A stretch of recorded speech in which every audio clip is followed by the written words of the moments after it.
Hi, everybody. I was just thinking about you. I just read this article in the Wall Street Journal, 35 ways to jumpstart your emergency savings.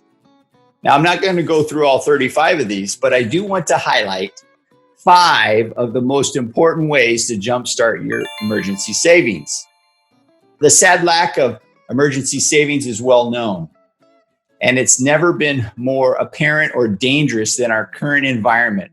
Corona and virus-induced economic downturn. According to a 2019 study by the Federal Reserve, roughly 4 in 10 Americans could not come up with $400 in a financial emergency. That's amazing. That's truly amazing. Part of the problem, of course, is income, right? But the other part of the problem is most people don't know how to save.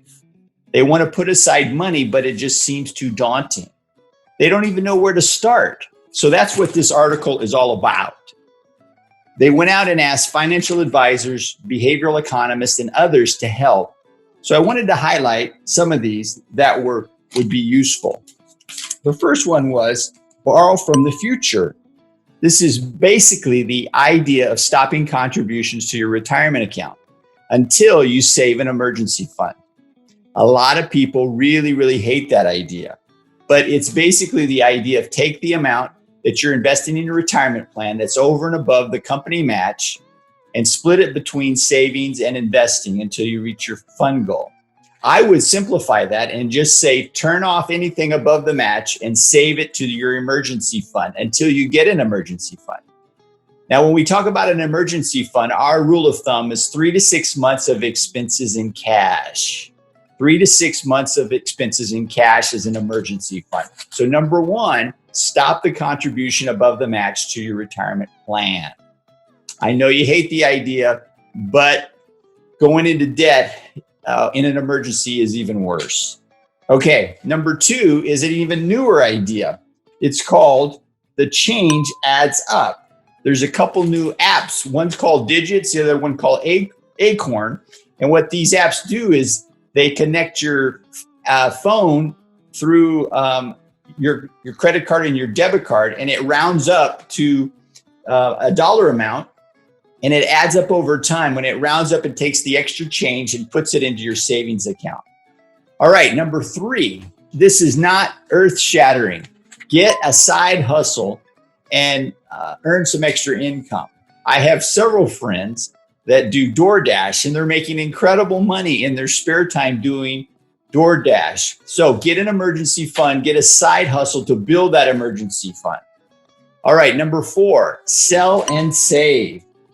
What they talk about here are places like Facebook, Marketplace, Craigslist, Poshmark, allow you the ability to sell unnecessary items.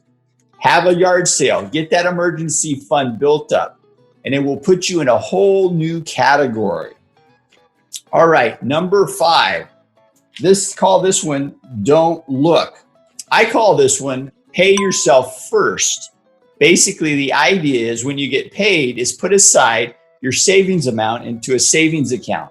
And the rule is you can't touch it. You got to live on what's left. That's the game. That's the fun part, is trying to pay yourself first, because you're working for yourself, right?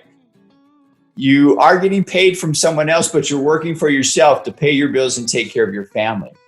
And then you can save and use whatever's left to pay your bills and go forward. So those are 5 simple ideas to help you build your emergency fund. And I encourage you to do that. It will put you in a whole new category. So hope that helps. And thanks for stopping by the channel. We so appreciate you visiting. And if you would subscribe to the channel, it helps us out a lot here. Hit the bell for new videos and things coming up in the future. So thanks for stopping by. I'll talk to you again soon. Bye for now.